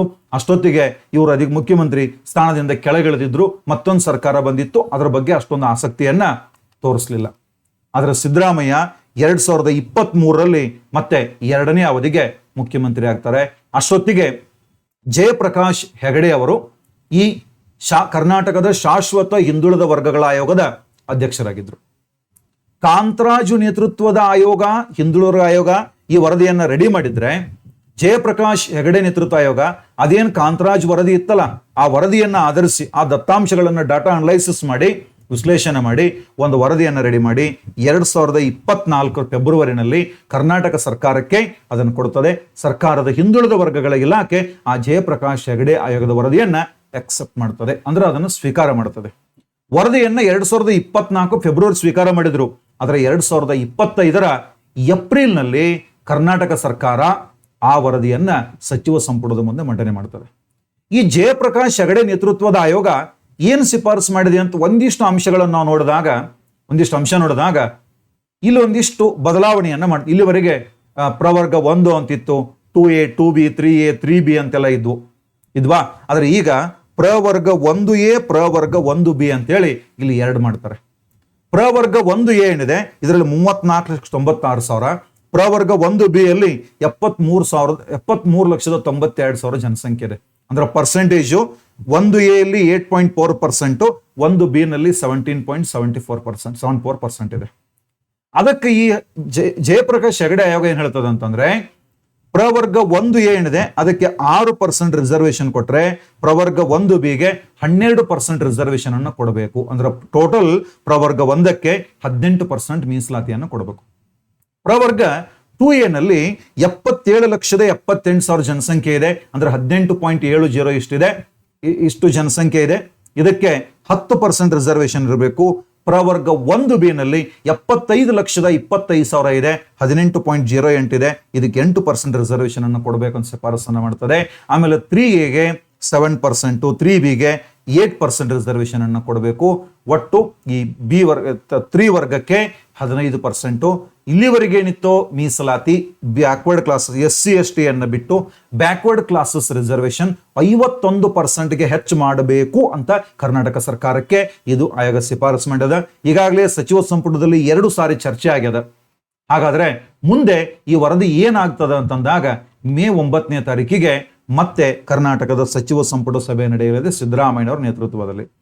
ಆ ಒಂದು ಸಭೆ ಒಳಗೆ ಇದ್ರ ಬಗ್ಗೆ ಸಚಿವ ಸಂಪುಟ ಸಭೆ ಒಳಗೆ ಚರ್ಚೆ ಆಗ್ತದೆ. ಈಗಾಗಲೇ ಕೆಲವು ಜನ ಸಚಿವರು ವಿರೋಧ ಮಾಡಿದ್ದಾರೆ. ವಿರೋಧ ಮಾಡಿದಂತ ಸಚಿವರಿಗೆ ಲಿಖಿತ ರೂಪದಲ್ಲಿ ನಿಮ್ಮ ಅಬ್ಜೆಕ್ಷನ್ ಅನ್ನೋದನ್ನು ಬರೆದು ಕೊಡ್ರಿ ಅಂತ ಹೇಳಿ ಕರ್ನಾಟಕ ಸರ್ಕಾರ ಈಗಾಗಲೇ ಅವರಿಗೆ ಹೇಳಿದೆ. ಮೇ 9ನೇ ತಾರೀಕಿಗೆ ಇದನ್ನ ನಾವು ನಿರ್ಧಾರ ಕೈಗೊಳ್ಳುತ್ತೀವಿ ಅಂತೇಳಿ ಮುಖ್ಯಮಂತ್ರಿ ಹೇಳಿದ್ದಾರೆ. ಇತ್ತೀಚೆಗೆ ಮತ್ತೊಂದು ಸ್ಟೇಟ್ಮೆಂಟ್ ಅನ್ನ ಮಾಡ್ತಾರೆ ಮುಖ್ಯಮಂತ್ರಿಗಳು. ಏನಂತ ಸ್ಟೇಟ್ಮೆಂಟ್ ಮಾಡ್ತಾರೆ ಅಂತಂದ್ರೆ, ನಾವು ಮುಂದಿನ ಬಜೆಟ್ ಅನ್ನ ರೆಡಿ ಮಾಡ್ತಿರ್ಬೇಕಾದ್ರೆ ಇದೇನು ಜಾತಿ ಗಣತಿ ವರದಿ ಅಥವಾ ಸಾಮಾಜಿಕ ಶೈಕ್ಷಣಿಕ ಆರ್ಥಿಕ ಗಣತಿ ವರದಿ ಇದೆಯಲ್ಲ, ಸಮೀಕ್ಷೆ ವರದಿ, ಇದನ್ನು ಇಟ್ಟುಕೊಂಡು ಯೋಜನೆಗಳನ್ನು ರೂಪಿಸ್ತೀವಿ ಅಂತ ಹೇಳಿದ್ದಾರೆ. ಇದರ ಅರ್ಥ ಇದನ್ನ ನಾವು ಹಿಂಸರಿಯಂಗಿಲ್ಲ. ಕೇಂದ್ರ ಜಾತಿ ಗಣತಿಯನ್ನ ಮಾಡಿದ್ರು ಕೂಡ ನಾವು ಹಿಂಸರಿಯಂಗಿಲ್ಲ, ಇದನ್ನ ನಾವು ಜಾರಿ ತಂದೇ ತರ್ತೀವಿ ಅಂತೇಳಿ ಅರ್ಥದಲ್ಲಿ ಇವರು ಮಾತಾಡಿದ್ದಾರೆ. ಮೇ 9ನೇ ತಾರೀಕಿನವರೆಗೆ ನಾವೆಲ್ಲ ಕಾಯಬೇಕಾಗಿದೆ, ಇದು ಏನಾಗ್ತದ ಅಂತೇಳಿ ನಾವು ಅವಾಗ ನೋಡ್ಬೇಕಾಗ್ಯದ. ಇನ್ನ ಜಾತಿ ಗಣತಿಯನ್ನು ಇಲ್ಲಿವರೆಗೆ ನಡೆಸಿರುವಂತ ರಾಜ್ಯಗಳು, ಮೊದಲ ರಾಜ್ಯ ಕರ್ನಾಟಕ 2015, ಬಿಹಾರ 2023, ತೆಲಂಗಾಣ 2024 ಜಾತಿ ಗಣತಿ ನಡೆಸಿದೆ. ಭಾರತದೊಳಗಿರುವಂತಹ ಜಾತಿಗಳ ಸಂಖ್ಯೆ 4,000+, ಉಪಜಾತಿಗಳು 25,000+. ಕರ್ನಾಟಕದಲ್ಲಿರುವಂತಹ ಜಾತಿಗಳ ಸಂಖ್ಯೆ 1,800+ ಇರುವಂತದ್ದು, 1,800 ಹೆಚ್ಚು ಜಾತಿಗಳದಾವ. ಹಾಗಾದ್ರೆ ಕೇಂದ್ರ ಸರ್ಕಾರದಿಂದ ಜಾತಿ ಗಣತಿ ಯಾಕೆ, ಕೇಂದ್ರ ಸರ್ಕಾರ ಯಾಕೆ ಜಾತಿ ಗಣತಿಯನ್ನ ಮಾಡ್ತಾ ಇದೆ ಅಂತ ನಾವು ನೋಡಿದಾಗ, ಏಕಾಏಕಿ ಯಾಕೆ ಮುಂದಾಯ್ತು ಅಂತಂದಾಗ, ಏನು 2024ರಲ್ಲಿ MP ಎಲೆಕ್ಷನ್ ನಡೀತೋ ಅವತ್ತು ಒಂದೇ ಪಕ್ಷಕ್ಕೆ ಬಹುಮತ ಬರಲಿಲ್ಲ. ಅವಾಗ NDA ಒಕ್ಕೂಟ ಅಧಿಕಾರಕ್ಕೆ ಬರುತ್ತದೆ. NDA ಒಕ್ಕೂಟ, ನ್ಯಾಷನಲ್ ಡೆಮೊಕ್ರಾಟಿಕ್ ಅಲೈನ್ಸ್. ಆ NDA ಒಕ್ಕೂಟದಲ್ಲಿ ಒಂದು ಈ ಬಿಹಾರದ JDU ಅಂತೇಳಿ, ಸಂಯುಕ್ತ ಜನತಾದಳ ಅಂತ ಹೇಳ್ತೀವಿ. ಆಮೇಲೆ ಇವರು ನಿತೀಶ್ ಕುಮಾರ್ ಅವರು ಅದರಲ್ಲಿ ಸೇರ್ಪಡೆ ಆಗ್ತಾರೆ. ಆಮೇಲೆ ಇವರು ಚಂದ್ರಬಾಬು ನಾಯ್ಡು ತೆಲುಗು ದೇಶಂ ಪಾರ್ಟಿ ಅಂತಿದೆ, ಅವರು ಇದರಲ್ಲಿ ಸೇರ್ಕೊಳ್ತಾರೆ. ಈ ತೆಲುಗು ದೇಶಂ ಪಾರ್ಟಿ ಮತ್ತು ಈ JDU ಅಂತ ಏನಿದಾವೋ ಇವು ಜಾತಿ ಗಣತಿ ಪರ ಇರುವಂತ ಪಕ್ಷಗಳು. ಅದೇ ಕಾರಣಕ್ಕಾಗಿ ಬಹುಶಃ ಕೇಂದ್ರ ಸರ್ಕಾರ ಏಕಾಏಕಿಯಾಗಿ ಜಾತಿ ಗಣತಿ ಮಾಡ್ತೀವಿ ಅಂತ ಘೋಷಣೆ ಮಾಡೋದಕ್ಕೆ ಇವರು ಒತ್ತಡ ಕಾರಣ ಇರಬಹುದು. ಎರಡನೇದು ರಾಜಕೀಯ ತಂತ್ರಗಾರಿಕೆ. ವಿರೋಧ ಪಕ್ಷರು ಏನ್ ಮಾಡ್ತಾ ಇದ್ರು, ವಿರೋಧ ಪಕ್ಷ ನಾಯಕ ರಾಹುಲ್ ಗಾಂಧಿ ಪದೇ ಹೇಳ್ತಾ ಇದ್ರು ಜಾತಿ ಗಣತಿ ಅದೊಂದು ಅರ್ಥದಲ್ಲಿ ಆ ವಿರೋಧ ಪಕ್ಷದ ಕಡೆಗೆ OBC ಮತಗಳು ಕ್ರೋಢೀಕರಣ ಆಗುವಂತ ಸಾಧ್ಯತೆ ಇತ್ತು. ಇದು ರಾಜಕೀಯ ತಂತ್ರಗಾರಿಕೆ, ನಾವೇ ಜಾತಿ ಗಣತಿ ಮಾಡಿಬಿಡ್ತೀವಿ ಅಂತ ಹೇಳಿ ಕೇಂದ್ರ ಸರ್ಕಾರ ಮುಂದಾಗಿರ್ಬೋದು. ಇನ್ನ ದೇಶದಾದ್ಯಂತ ನಮ್ಮ ಕರ್ನಾಟಕದಲ್ಲಿ ತಗೊಳ್ರಿ, ಕರ್ನಾಟಕದಲ್ಲಿ ಪಂಚಮಸಾಲಿ ಕಮ್ಯುನಿಟಿಗೆ 2A ಮೀಸಲಾತಿ ಬೇಕಾಗಿದೆ, ಕುರುಬಾ ಕಮ್ಯುನಿಟಿಗೆ ST ಮೀಸಲಾತಿ ಬೇಕಾಗಿದೆ. ಹಂಗೆ ಬೇರೆ ಮಹಾರಾಷ್ಟ್ರದಲ್ಲಿ ಮರಾಠ ಕಮ್ಯುನಿಟಿ ಅವರು ಹೋರಾಟ ಮಾಡ್ತಾ ಇದ್ದಾರೆ. ಈ ಗುಜರಾತ್ನಲ್ಲಿ ಪಾಟೀದಾರ್ ಕಮ್ಯುನಿಟಿ ಅವರು, ಹರಿಯಾಣ ಕಡೆಗೆ ಜಾಟ್ ಕಮ್ಯುನಿಟಿ ಅವರು ಮೀಸಲಾತಿಯನ್ನು ಕೇಳ್ತಾ ಇದ್ದಾರೆ. ಸುಮ್ಮನೆ ಗೊಂದಲಾಣೆ ಬೇಡ, ಇವ್ರು ಏನೇನೈತೆ ಅಂತ ಎಲ್ಲ ಗಣತಿ ಮಾಡಿಬಿಟ್ರೆ ಯಾರ್ಯಾರು ಎಷ್ಟು ಹಿಂದುಳಿದ್ರೆ ಯಾರು ಮುಂದುವರೆದ್ರು ಗೊತ್ತಾದ್ರೆ ನಾವೇನ್ ಮಾಡ್ಬೋದು, ಆ ಟೈಮ್ನಾಗ ಈಸಿಯಾಗಿ ಅವರನ್ನ ತಡಿಬಹುದು, ಯಾರಿಗೆ ಅವಶ್ಯಕತೆ ಇದ್ರ ಮೀಸಲಾತಿಯನ್ನು ಕೊಡಬಹುದು ಅಂತ ಒಂದು ಭಾವನೆಯಿಂದ ಕೇಂದ್ರ ಸರ್ಕಾರ ಇದು ಜಾತಿ ಗಣತಿಯನ್ನು ಮಾಡ್ತಾ ಇರಬಹುದು. ಇನ್ನು 4ನೇದು, ಸುಪ್ರೀಂ ಕೋರ್ಟ್ ಪದೇ ಪದೇ ಕೇಂದ್ರ ಸರ್ಕಾರ ಕಡೆಗೆ ದತ್ತಾಂಶಗಳನ್ನು ಕೇಳ್ತಾ ಇದೆ. ಇದು ಕೂಡ ಕಾರಣ ಆಗಿರ್ಬೋದು. ಹಾಗಾದ್ರೆ ಸರ್ಕಾರ ಜಾತಿ ಗಣತಿಯನ್ನ ಮಾಡಿ ಆ ಜಾತಿ ಗಣತಿ ದತ್ತಾಂಶಗಳು ಪ್ರಕಟ ಆದ್ರೆ ಜನಸಾಮಾನ್ಯರ ಕೈಗೆ ಸಿಕ್ಕರೆ, ರಾಜಕಾರಣಿಗಳ ಕೈ ಸಿಕ್ಕರೆ ಮುಂದೆ ಏನಾಗ್ಬೋದು ಅಂತಂದಾಗ ದೇಶದಾದ್ಯಂತ ಆಂದೋಲನಗಳು ನಡೆಯುವಂತ ಸಾಧ್ಯತೆ ಇದೆ. ಇಲ್ಲಿ 2 ತರ ಆಂದೋಲನಗಳು. ಯಾವ ಸಮುದಾಯ ಆರ್ಥಿಕವಾಗಿ, ಶೈಕ್ಷಣಿಕವಾಗಿ, ಸಾಮಾಜಿಕವಾಗಿ ಹಿಂದುಳಿದಿದೆನೋ, ರಾಜಕೀಯವಾಗಿ ಹಿಂದುಳಿದಿನೋ, ನಮಗೆ ರಾಜಕೀಯ, ಶೈಕ್ಷಣಿಕ, ಸಾಮಾಜಿಕ ಸ್ಥಾನಮಾನಗಳು ಬೇಕಂತ ಹೋರಾಟ ಮಾಡಬಹುದು. ಇನ್ನು ಕೆಲವು ಸಮುದಾಯಗಳು ಈಗಾಗಲೇ ಎಲ್ಲ ಅಧಿಕಾರವನ್ನು ಅನುಭವಿಸಿರುವ ಸಮುದಾಯಗಳು ತಾವು ಅಧಿಕಾರ ಕಳ್ಕೊಳ್ತೀವಿ ಅನ್ನೋ ಕಾರಣಕ್ಕಾಗಿ ಈ ಜಾತಿ ಗಣತಿಯನ್ನು ವಿರೋಧ ಮಾಡಬಹುದು. ದೇಶದಾದ್ಯಂತ ಆಂದೋಲನಗಳು ನಡೆಯುವಂತ ಸಾಧ್ಯತೆ ಇದೆ. 2ನೇದು, ರಾಜ್ಯ ಹಾಗೂ ದೇಶದಲ್ಲಿ ಸಾಮಾಜಿಕ ವಿಭಜನೆ. ಈಗಾಗಲೇ ಜಾತಿ ಹೆಸರಿನಲ್ಲಿ ಕಿತ್ತಾಟ ನಡೀತಾ ಇದೆ. ಇದು ಇನ್ನಷ್ಟು ಹೆಚ್ಚಾಗುವ ಸಾಧ್ಯತೆ ಇದೆ. ಮೀಸಲು ಪ್ರಮಾಣ ಹೆಚ್ಚು ಮಾಡ್ರಿ ಅಂತೇಳಿ ಮತ್ತು ಜನಸಂಖ್ಯೆ ಹೆಚ್ಚಾದಕ್ಕಾಗಿ ನಾವು 10% ಇದೀವಪ್ಪ, ನಮ್ಗೆ 10% ರಿಸರ್ವೇಶನ್ ಕೊಡ್ರಿ ಅಂತೇಳಿ ಕೆಲವು ಕಮ್ಯುನಿಟಿಗಳು ಹೋರಾಟವನ್ನ ಮಾಡಬಹುದು. ಇನ್ನು ಕೆಲವು ಕಮ್ಯುನಿಟಿಗಳು ನಾವು ಇಷ್ಟು % ಇದೀವಿ, ಎಲ್ಲಾ ಪಕ್ಷಗಳು ಇಷ್ಟು % ನಮ್ಗೆ ಸೀಟ್ ಕೊಡ್ರಿ ಅಂತೇಳಿ ಪ್ರಾತಿನಿಧ್ಯಕ್ಕಾಗಿ ಹೋರಾಟಗಳನ್ನ ಮಾಡಬಹುದು. ರಾಜಕೀಯದಲ್ಲಿ ಪ್ರಬಲ ಜಾತಿಗಳು ಅಂತ ಹೇಳ್ಕೊಂಡಿರ್ತಕ್ಕಂಥ ಕೆಲವು ಸಮುದಾಯಗಳ ಹಿಡಿತ ತಪ್ಪುವ ಭೀತಿ ಇದೆ. ಇನ್ನ ಕೆಲವು ಕಡೆಗೆ ಏನಾಗ್ಬೋದು, ಪ್ರಬಲ ಜಾತಿಗಳು, ಹೆಚ್ಚಿನ ಸಂಖ್ಯೆಯಲ್ಲಿರುವಂಥ ಜಾತಿಗಳು ವೋಟ್ ಬ್ಯಾಂಕ್ ಆಗಿ ಕನ್ವರ್ಟ್ ಆಗಿ ರಾಜಕಾರಣಿಗಳು ಅವುಗಳನ್ನು ಓಲೈಸೋದಕ್ಕೂ ಕೂಡ ಮುಂದಾಗ್ಬೋದು. ಇದೆಲ್ಲ ಮುಂದೆ ಆಗ್ತಕ್ಕಂಥ ಅಥವಾ ಸವಾಲುಗಳಂತ ನಾವು ಇದನ್ನು ಹೇಳ್ಬೋದಾಗಿದೆ. ಆತ್ಮೀಯರೇ, ನಾವು ಇಲ್ಲಿವರೆಗೆ ಜಾತಿ ಗಣತಿ ಅಂದ್ರೆ ಏನು, ಯಾವಾಗ ಮಾಡಿದ್ದಾರೆ, ಸರ್ಕಾರ ಯಾವ ರೀತಿ ಮಾಡ್ತಾ ಇದೆ, ಯಾಕೆ ಮಾಡ್ತಾ ಇದೆ, ಎಲ್ಲವನ್ನ ಡೀಟೇಲ್ ಆಗಿ ನೋಡಿದ್ವಿ. ವಿಡಿಯೋ ಇಷ್ಟ ಆಗಿದ್ರೆ ಲೈಕ್ ಮಾಡಿ, ಇನ್ನೂ ಇಷ್ಟ ಆಗಿದ್ರೆ ನಿಮ್ಮ ಸ್ನೇಹಿತರಿಗೆ ಶೇರ್ ಮಾಡಬೇಕು. ನಿಮ್ಮ ಅಭಿಪ್ರಾಯವನ್ನ ಕಮೆಂಟ್ ಮೂಲಕ ತಿಳಿಸ್ಬೇಕಂತ ಕೇಳ್ತಾ ಈ ವಿಡಿಯೋವನ್ನು ಇಲ್ಲಿಗೆ ಮುಗಿಸ್ತಾ ಇದ್ದೀನಿ. ತಮ್ಮೆಲ್ಲರಿಗೂ ನಮಸ್ಕಾರ.